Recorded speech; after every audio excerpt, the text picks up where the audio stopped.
Oh, there's Kevin Frazier right there. How about we say hello to Kevin Frazier? Yeah. Look at that.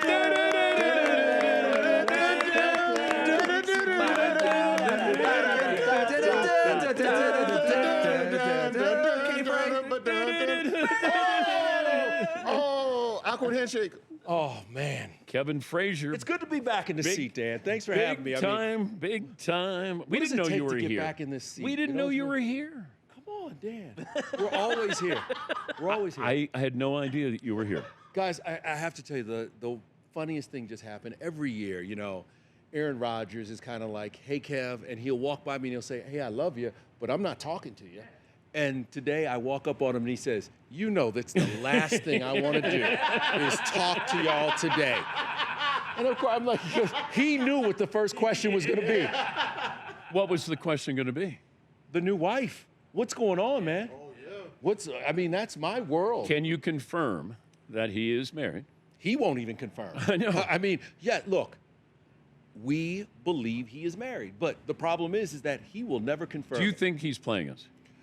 Sometimes he does. Would you pull that microphone up a little bit closer to you? Sometimes he does play us. And I mean, look, Aaron is media savvy. He's been down this road before. He understands how it works. And so he'll sit on it for a minute.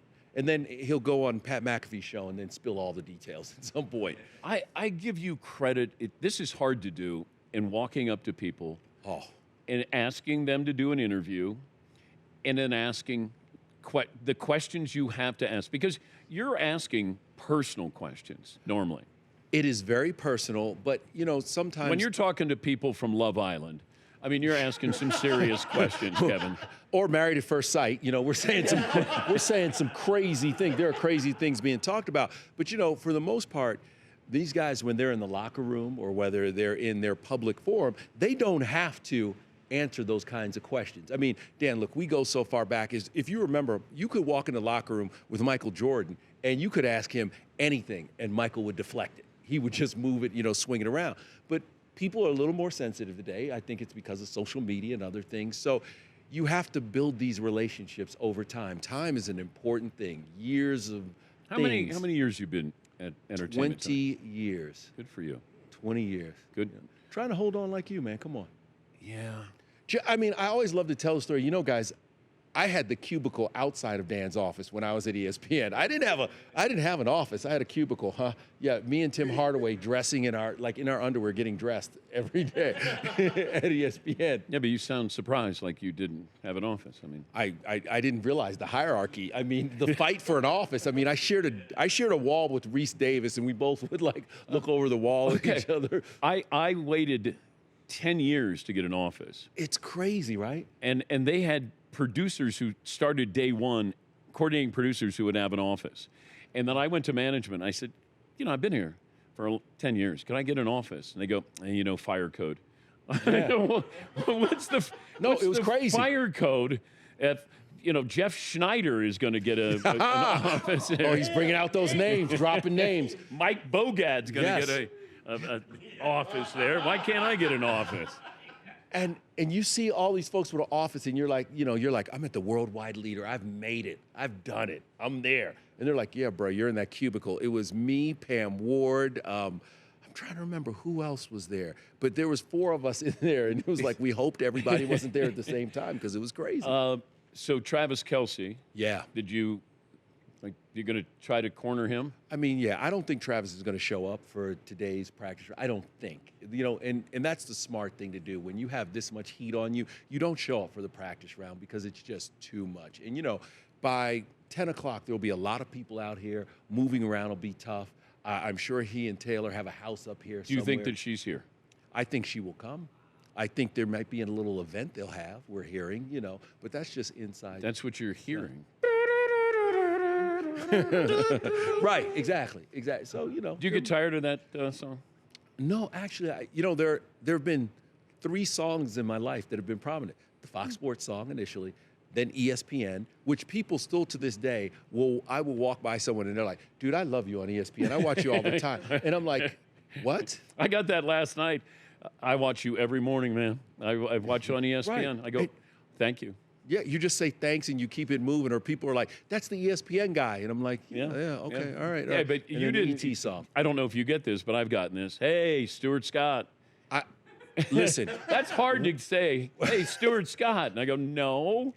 I got Stu for so long that people would just be like, "Stu, what's up? Hey, Stu, hey, Stu," and I'd be like, "I'm the bald-headed black man. He is the other black man with the fro and I mean, nobody's saying, "Hey, Dave Revson" to you.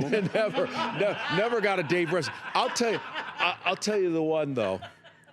I was in Las Vegas and this woman was like ran behind me, and I was like, "Oh, you know, she's gonna ask me about something entertainment-wise," and she was like, Bryant Gumbel."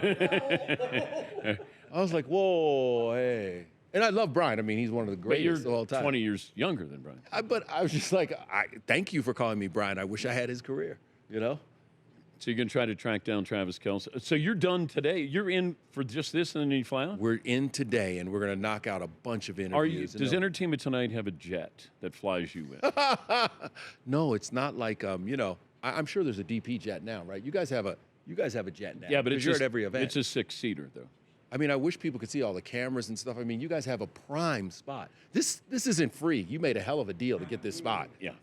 We sold our soul. You sold your. I know you did. Yeah, we sold. By the way, Dan, what's going on with Adam and movies and stuff like that? What's the next movie? Are you in Happy Gilmore too? Let's break some news right here.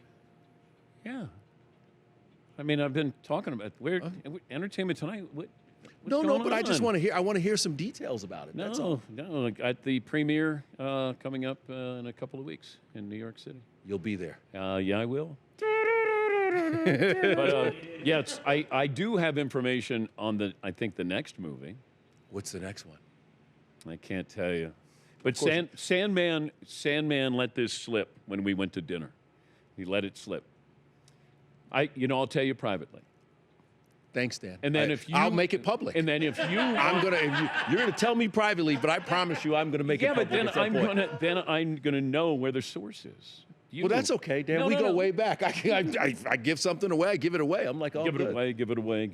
Now. You know, I'm all good. All right. But I want to tell you something. Watching these guys warm up is amazing because you have the guys who are like, I'm just here. I don't really give a damn. It is whatever. Like the Miz, who is like, there we go, shotgun start. You ready to go? Yeah. You got the Miz, who is like, I just want to catch Charles Barkley. And then on the other end of the spectrum, you have Steph Curry, who comes out with his coach. It's real. I know. It's real. He's not out here to play. Yeah. It's real. Dan, are you going to play one? I played a couple of times. Yeah, how'd you do? I did all right. Okay. I finished. Okay. You should do your homework on me. No, Dan, listen, let me just tell you something right now. You were in the middle of the pack, and we really, we don't. I used to be. Yeah. I was something. At Dayton? No. Back in the day? That's me doing my homework At on the Dan. mothership. At the mothership. Oh, yeah. Really? Back in those days. Could you beat Stu Scott, though? We know that story, too. Yeah. That one didn't end well. All right. How about a round of applause for Guys, great to see you. Kevin Frazier. Dan, can I ever come back and host a show again? Yes, you can. Okay, all right. Just want to check. But you got to leave so I can miss you, okay? Kevin's right. Bye. We'll be back after this.